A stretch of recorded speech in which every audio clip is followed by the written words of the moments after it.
Yeah, I can hear you. How do you say your last name? Aguila, Aguila. Aguila. It's Filipino. Oh, excellent. Hi, Ms. Aguila. I'm Dr. Shaw. I work with Dr. Johnson. I'm one of the oncology fellows here. How are you doing right now? Okay. Fair. It's mornings. I don't do well with mornings at all, so Okay. they're kind of difficult for me. Okay. And is there anyone there with you right now? I have my son here and my daughter-in-law, and I have my son and niece on Zoom watching, Got it. observing. Okay. All right. Very good. So Family's here. Okay. That's excellent. So I read through your history. What I'll do is I'll sort of get an update on how things are going. I'll share with you the information that we have.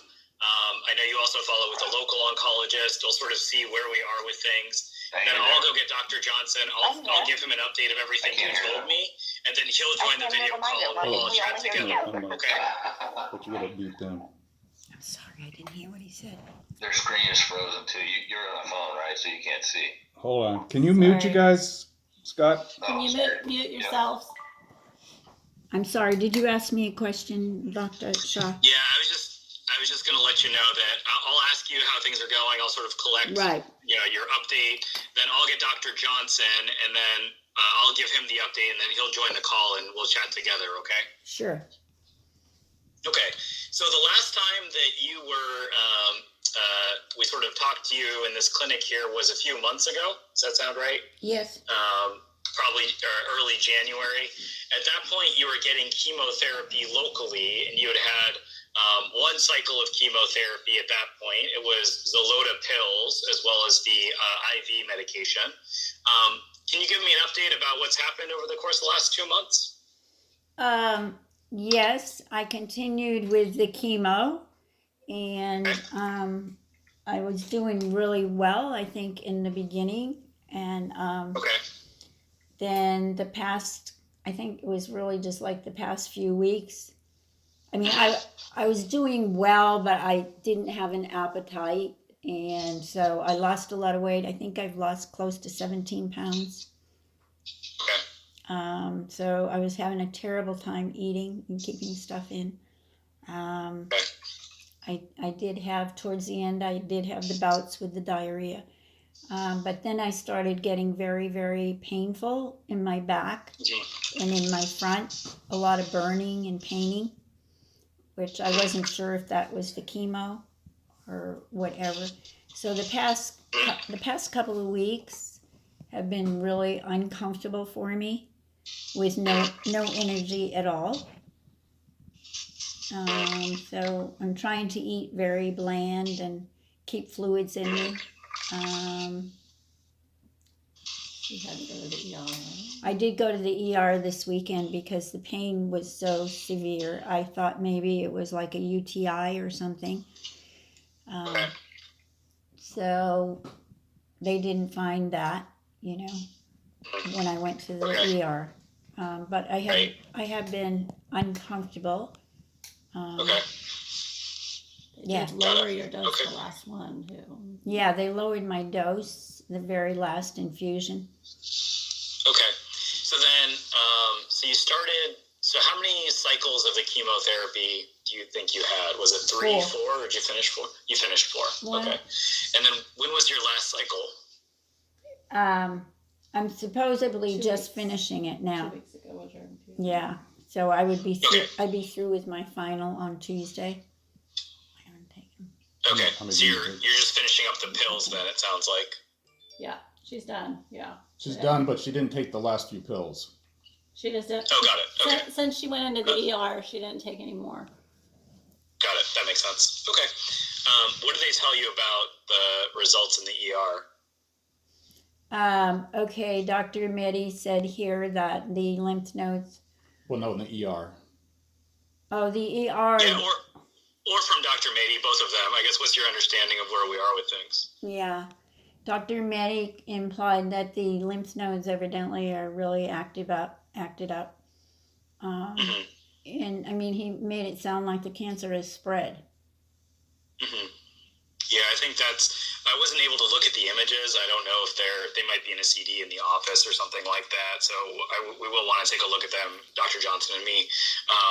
But I think based off the report, the concern is that there were other areas that they mentioned that seem to suggest that there are areas that seem to be growing despite the chemotherapy that we've just been giving you. And I know that's never the news anyone wants to hear, especially as they finish their what was supposed to be sort of a course of chemotherapy. And so that's certainly on the one hand, that's certainly very I'm sure distressing, but on the other hand, it may provide some sort of insight into what symptoms you might have been having or why you might be having, you were feeling good for a while and then suddenly you started to not feel so good. How's your pain right now? It's there for sure. And then, Okay. Yeah, it's there. It gets, if I don't take something, I am taking a little bit, a couple times a day, I am taking CBD and THC. And then I just started like some Tylenol, extra strength, and that helped. That helped a little bit. So if I can get in a comfortable position, so it isn't burning, then I can be still for a long time. Okay. And is the pain? Can you point to where the pain is? Bottom, front, back? It's the lower back, and it is in the front. Lower back. It is in the front, around the stomach and intestines. Yeah. Okay. Both areas. And does it wake you up at night as well? Yes. Okay. And then how many times a day do you think you're taking the extra strength Tylenol? 2, 3, 4? 2. 2. Okay. And you're taking 500 milligrams, or you're taking the 1,000? Then it's the 2 of the 500s. Do you know? Well, I can tell you in a second. She's gonna check. No worries. It's fine. It is extra strength, and it did seem to. Yeah. Between that and a little bit of the CBD and THC, at times, I never know, but at times that can relieve it and feel. Okay. But I still don't have the energy to do anything except rest in bed or whatever. Got it. Yeah, so a lot of fatigue, not eating well, and certainly having some pain, so you're not, okay. And then on a scale of 1 to 10, how bad does the pain get, would you say? A few nights ago, it was really bad, so it varies, I mean, like, it's there now, but it's tolerable, for sure. Okay. It's tolerable. But as the day progresses or evening, it can get pretty, Yeah, to put a number on it, 7, 9, 10. 7. Okay. The Tylenol's 500 per tablet. 500. 500 per tablet. Yeah. You take 2 each time, or just 1? 2. She tried one that didn't help enough. No, that's good. That's perfect. It is extra strength if you take 2, so that's good. Just don't take more than 8 pills a day then. Yeah, she seems to need it in the afternoon and then at bedtime. Yeah, that's great. That's why I asked about night, because I know waking up in pain is terrible, so taking it right before bedtime is a good idea. Yeah. Okay. And then has Dr. Mady talked about, have you met with him since the CT scan, or have you talked to him since the CT scan? Or? I have talked with him, but just very briefly. On the phone. Okay. He Has he mentioned talked the about, lungs. what's that? He mentioned shading on the lungs and the lymph nodes. Okay, got it. Yeah. And in terms of, has he mentioned next steps, or is there anything in place right now in terms of where his plan is? No. He just wanted me to talk to Dr. Johnson. He was glad she was meeting with him today, Dr. Johnson. Yeah. It's always when there's multiple doctors involved, we often work very closely together, but we're also all very careful not to step on each other's toes. If someone else has a plan in place, and we don't want to necessarily completely change the way the car is driving and, start things fresh, but just wanted to make sure. Okay. Sorry, he said we might want to consider immunotherapy, but to talk to Dr. Johnson, so. Yeah. And so in terms of the pace of your symptoms, it's really just been over the course of, you think, 2 weeks or so that this has gotten worse, or do you think it's been going on for longer? The burning. Yeah. Yeah, well, definitely it's gotten worse in 2 weeks. You know, it might have been milder before, right? Mm-hmm. Yeah. Okay. Okay. When do you think you felt the best after starting chemotherapy? Do you think there was a time where you felt good, or it's just been sort of an ongoing worsening? I'd say it was an ongoing worse thing. Okay. Okay. But it seemed like the week of Yeah. the infusions was your best week. Hmm. Yeah, it's kind of weird. Yeah, which was weird, but Yeah. I guess, part of what I'm trying to tease out here is the pace of growth. I'm trying to get a sense of, do we think that there was some level of control that the chemotherapy was providing, and that it no longer was effective, and now we're sort of in a different zone, versus this has sort of never really been effective, and it's sort of been lingering for a while. It's hard because you also get some side effects from chemotherapy as well. So. Sure. Okay, but it sounds like certainly worse, definitely over the last couple of weeks. The weight loss has definitely been true over the last few weeks, but were you stable at least for the first couple cycles, or not really? I think you've still Weight lost loss. weight, just slowly. Yeah.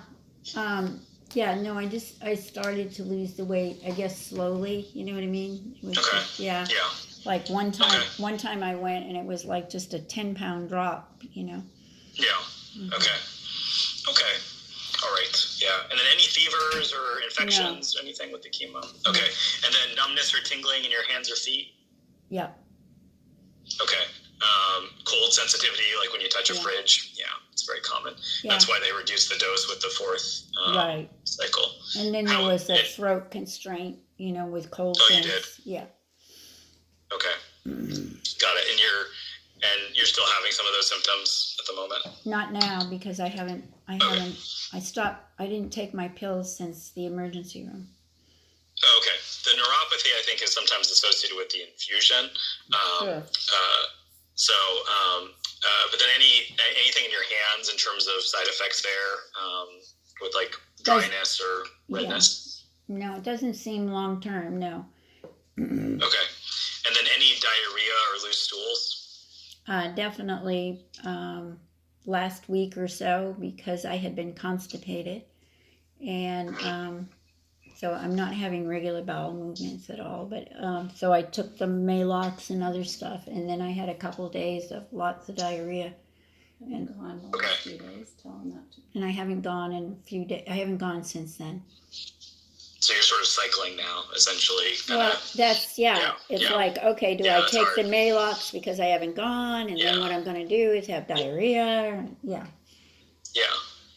Do you use Miralax or anything like that? Yeah. Okay. How much Miralax are you taking or are you taking it as needed, or? As needed. Okay. Yeah. Sometimes it can be helpful some people find that things like Maalox work really well to kind of get things going, or magnesium citrate works to get things going really quickly. Sometimes a Miralax, since you mix it in the powder, sometimes just taking a certain level of that on a day-to-day basis can be helpful, but we can sort of decide where you settle out depending on what your next therapy is.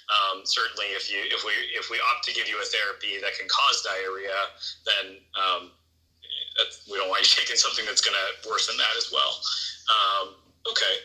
And then so when you went to the ER, they didn't give you any antibiotics or anything like that. They weren't concerned about an infection.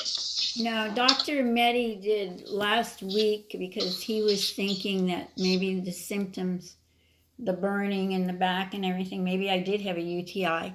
So he gave Got it. he gave me an antibiotic. And Okay.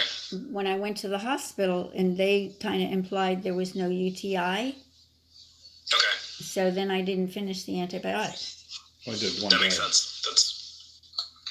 That makes sense. And then I wanted to ask you about, you have a history of rheumatoid arthritis? Yes. Okay. And how controlled is that? Are you having a lot of symptoms currently, or anything that's active at the moment? No. Okay. And you take Plaquenil daily for that? No, or is that for something else? no, You I don't take don't take. Plaquenil anymore? No, there's a lot of stuff on there that I don't take anymore.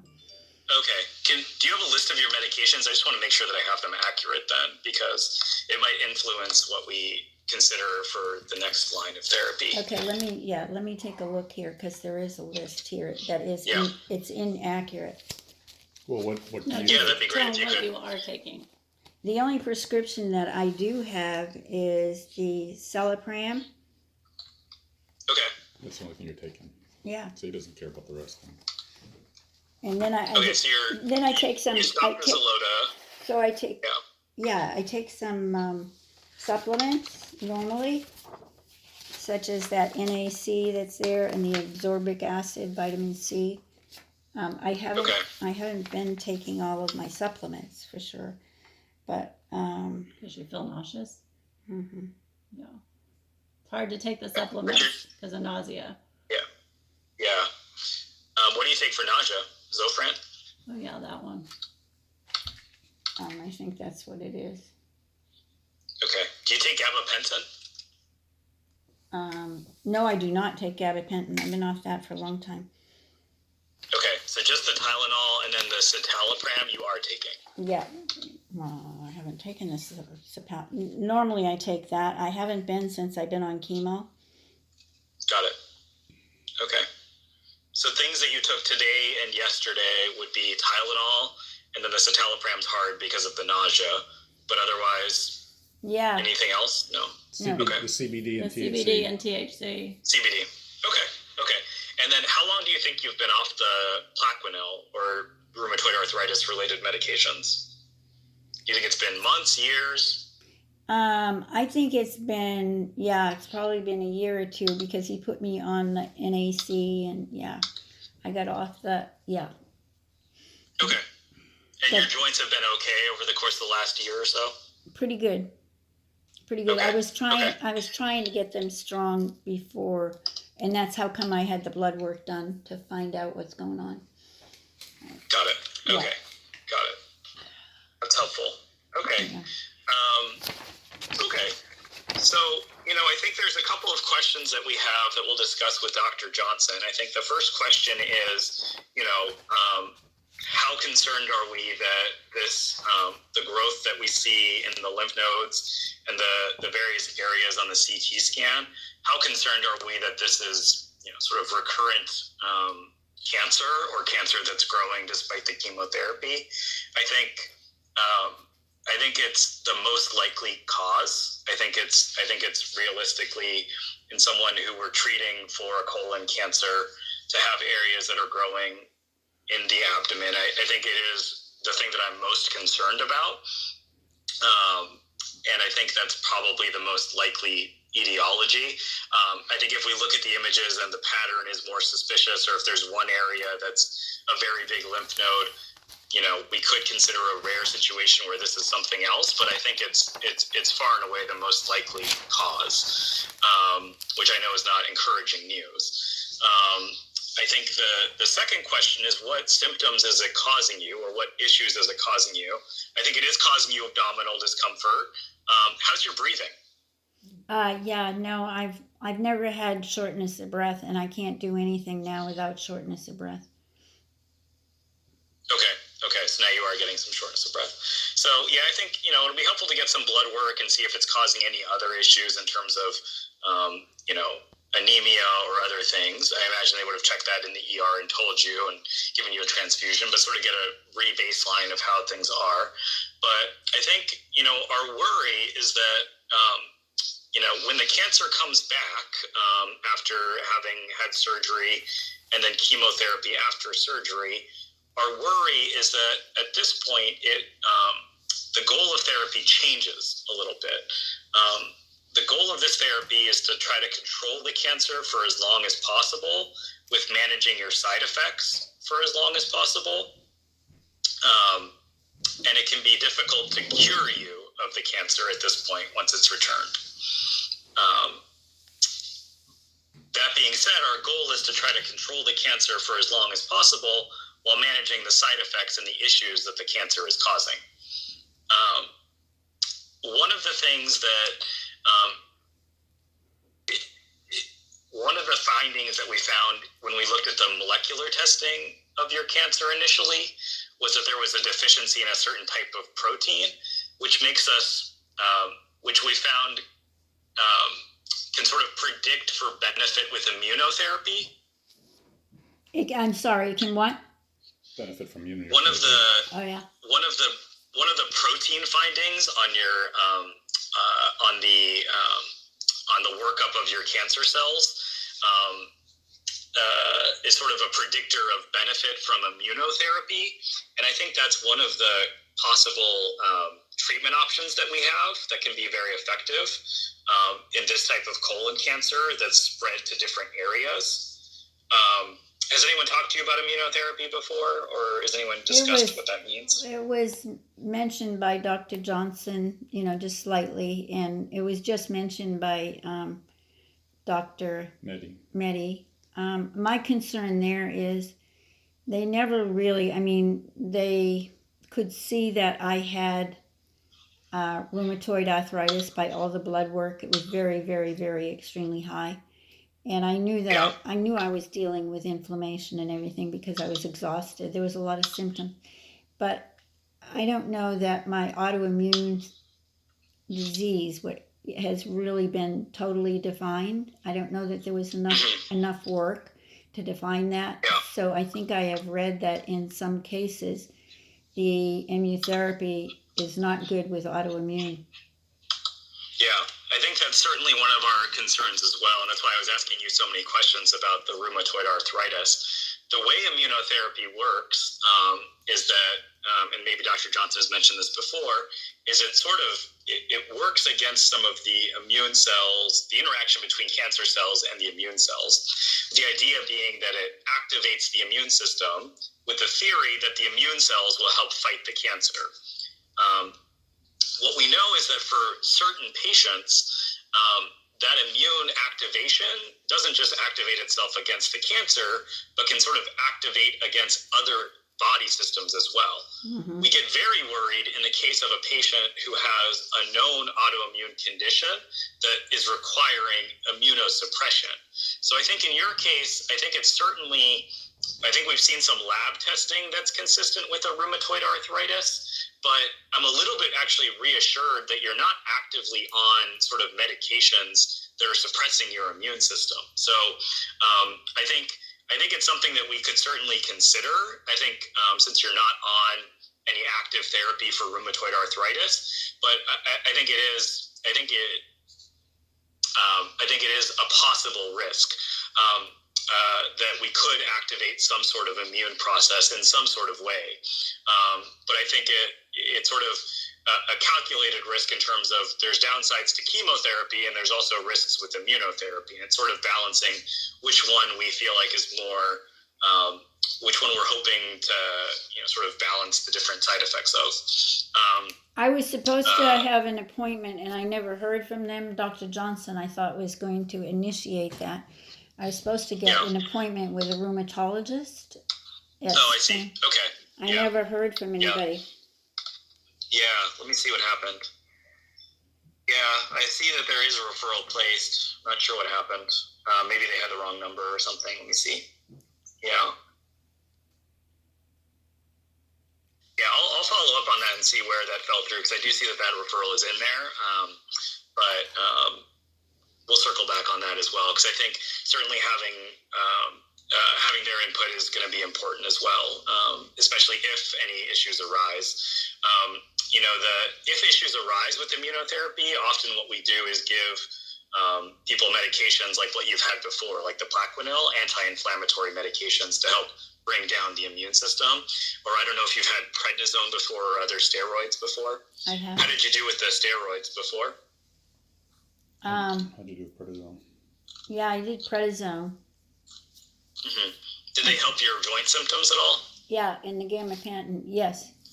It probably did. Okay. I just didn't want to be on it forever. So what is the process with the immunotherapy, as far as, because I think Dr. Johnson said it's that may not be a walk in the park either. So, what does that look like and what does the body do? Yeah. What kind of struggles that? Yeah, I think it's much harder to predict with immunotherapy, and I'm not even sure. So there's a couple things when we talk about immunotherapy versus chemotherapy in this setting. One thing is that my two hesitations for immunotherapy would be one, how quickly it can work, and then two, the side effects that it can cause. So I think sort of the classic teaching has been that immunotherapy can sometimes have more durable responses. So the people that are responding to immunotherapy and people whose tumors have this protein change are more likely to respond to immunotherapy. They can have more durable responses, meaning that if it's helping to control the cancer, it can sometimes control it for a longer amount of time than chemotherapy. The worry with immunotherapy is that sometimes it takes a little bit longer to get a response.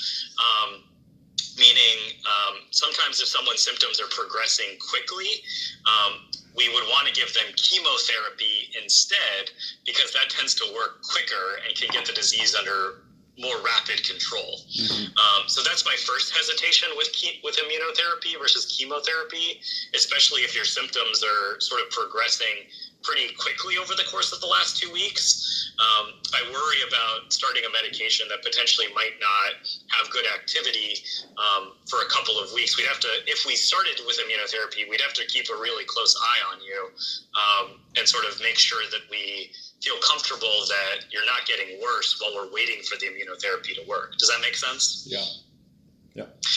Whereas if in a different, scenario, if the cancer, for example, was growing slowly, and someone says, yeah, it's been kind of growing over the course of the last couple of months, it's definitely growing, but it doesn't seem to be causing you significant issues, then we can say, okay, well, now we actually have a little bit more of a buffer to allow time for the immunotherapy to work.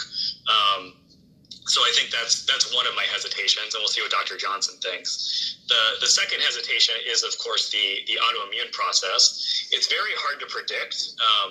Some patients, as opposed to chemotherapy, which you've now experienced, you can have that fatigue that's sort of predictable in the week or two after, or the nausea that's predictable right after the chemotherapy for those couple of days, and then that numbness and tingling that kind of comes and goes. That sort of has like the cycle effect. The immunotherapy is a little bit different because, sometimes it's a few weeks after, and sometimes it's, a month after, that someone will start to have a problem that they otherwise never really noticed before. Unfortunately, it's sort of any organ system could be affected. And so it's really keeping I say that only because on the one hand, any organ system can be affected. On the other hand, some patients don't have any organ system affected, right? And so really all that means is that you have to keep an eye out on any symptoms that are new or otherwise different than what you had noticed before. So if, you're otherwise doing well, and then you're like, oh, actually, my loose stools have really kind of picked up way more than they have before, then we would say, okay, well, is this inflammation in the gut that's causing, an autoimmune process in the gut? If there are new rash, is there breathing problems, are there liver problems? Various organ systems can be affected to various degrees. And I say that not to scare you, but just to sort of say anything that seems different than before is worth letting us know about, because if the first question that we're asking is, well, is this a side effect of the immunotherapy? Mm-hmm. All that being said, if you look in total at patients that are on immunotherapy versus chemotherapy, the degree of severe side effects is overall percentage-wise lower in patients who receive immunotherapy. So it's complicated only because it's less predictable. Does that sort of answer your question in terms of what to expect with immunotherapy? Yeah. So the process itself, it's the response to the process, but the process itself is not problematic, right? Yeah, so essentially it's, the immune system is being activated, and sometimes that can take a while in terms of both responding to the tumor and in terms of causing side effects. Sure. But the main, if you were to call us and say, after starting immunotherapy and start to have a new symptom that we were worried was an immune reaction, we would we would, depending on the severity, likely start you on steroids to help tone down the inflammation. And that's our common go-to to help fight the side effects of the chemotherapy or the immunotherapy in this case. Got it. So, but I think those are the two major things that we would have to discuss with Dr. Johnson in terms of if we're considering immunotherapy. The first is, are we comfortable with knowing that it could take some amount of time before we see a response? And then secondly, your history of rheumatoid arthritis, how much concern does that give us that you would be at an increased risk of autoimmune disease? Although I will say I am reassured by the fact that you're not currently on any immune suppression. Anyone who's on active immune suppression, I worry a little bit more about starting immunotherapy on. Got it. Okay, but those are the considerations that we'll talk about with Dr. Johnson. What questions do you have so far? Okay.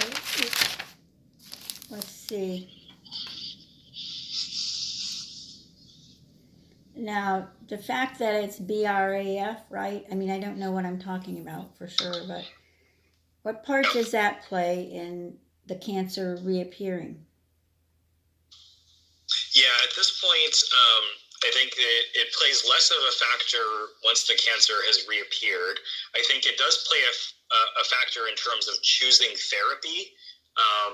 There are certain mutations that make us want to use certain types of directive therapy against mutations.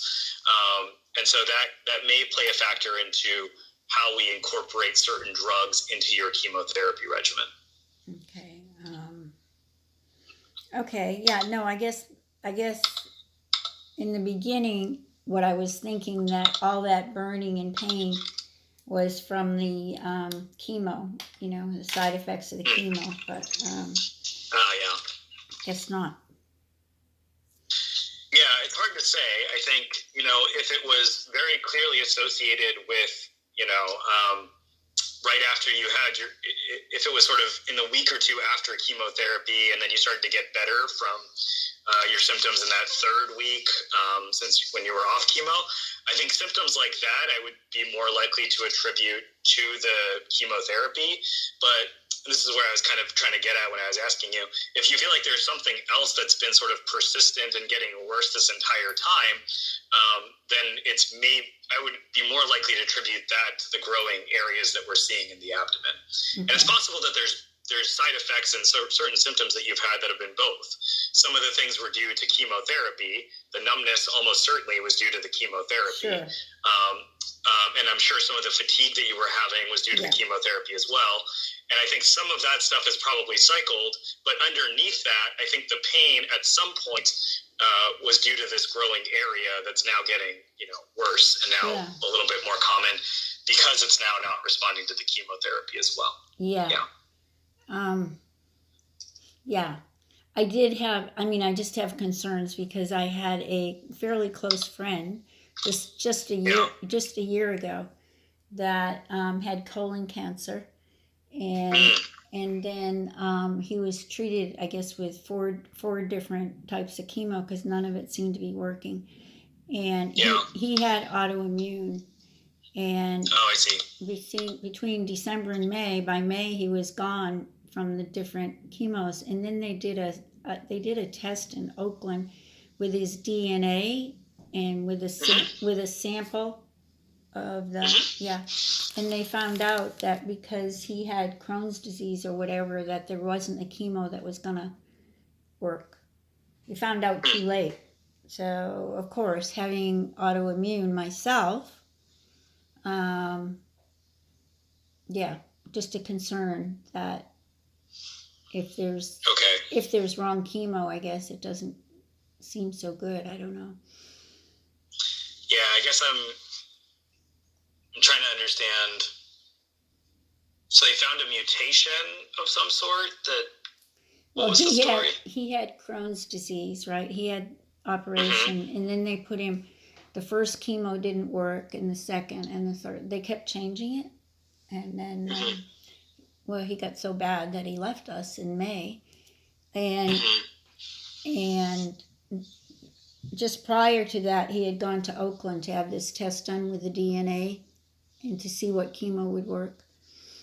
And they had that test done too late because they found out that no chemo would have worked. So I don't know. I think my interpretation of that actually is, I think, slightly different. Okay. I think, and I don't know the whole story, so the way that, but just to give you and how to contextualize it for what I'm telling you. Okay. Often when we do those tests, there's not really a great test that tells us if chemotherapy in general will work. When we're doing specific molecular testing, often what we're doing is looking to see, is there a particular molecular mutation that can allow us to use directed therapy? And so one possibility, and again, I don't know all the details of your friend's case, and it sounds like he went through so much, and that's really difficult. One possibility is they didn't find any directed. Often if someone's failing if the chemotherapy is not controlling the cancer, we can look to see if there's mutations that will give us more options to treat the tumor. And it's possible they said they don't have any more molecular options to treat the tumor. But I want to reassure you that, it's not as if there's a test out there that can sort of predict whether you'll respond to chemo, and that will sort of miss the idea, find out too late that that all of this was for naught, and we could have found out in a test. I think if there was a test that could tell us this patient's not going to respond to this chemotherapy, or this patient will respond to this chemotherapy, that would be fantastic. Right. But I think, unfortunately, it's to a certain degree, we have general ideas that certain chemotherapy and certain immunotherapy is more effective in certain patients, but often we end up saying this is our standard recommendation, and then based off your risk factors, you may or may not have some chance of responding. So, but yeah, I think that's how I interpret the results that he had, that they were looking for molecular testing to see if there were any other therapies that he would benefit from, but not necessarily reflecting his chances of responding to something before. Okay, thank you. Thank you. Okay, but just so that when we talk about the same molecular testing, you understand why we're talking about that. Yeah. So I never, when I was dealing with the RA, or, I was well aware that I had inflammation because I was tired. There was a lot of symptoms. But I never really felt as though there was enough blood work or intense work to actually define what the autoimmune was. Yeah. So, I never... Yeah. The only thing that... I think from my Go ahead. Yeah, go ahead. The only thing that really showed up really high was the RA factor always on the blood. Yeah. Yeah. So, I think for me, it's two things, right? One is the lab work, but the other thing is, what are your symptoms, right? If someone's coming in with really bad joint pain that's responding to prednisone and the RA factor is 0, that's still a lot. That's to me very active autoimmune disease. On the other hand, if someone has a very a high level, but they don't have any joint pain and they're not taking any anti-inflammatories, that's sort of reassuring from an autoimmune perspective. Because if someone's actively on a high dose of steroids, then I'm very hesitant to consider immunotherapy. But you're sort of in this in-between zone where we have these high levels, but you're not taking any anti-inflammatories right now, and so there's no active autoimmune disease, and we can always sort of revisit if and when those problems arise with the help of a rheumatologist. Okay, that's helpful. So what I'll do is I'll get Dr. Johnson, and then I'll tell him everything that we talked about.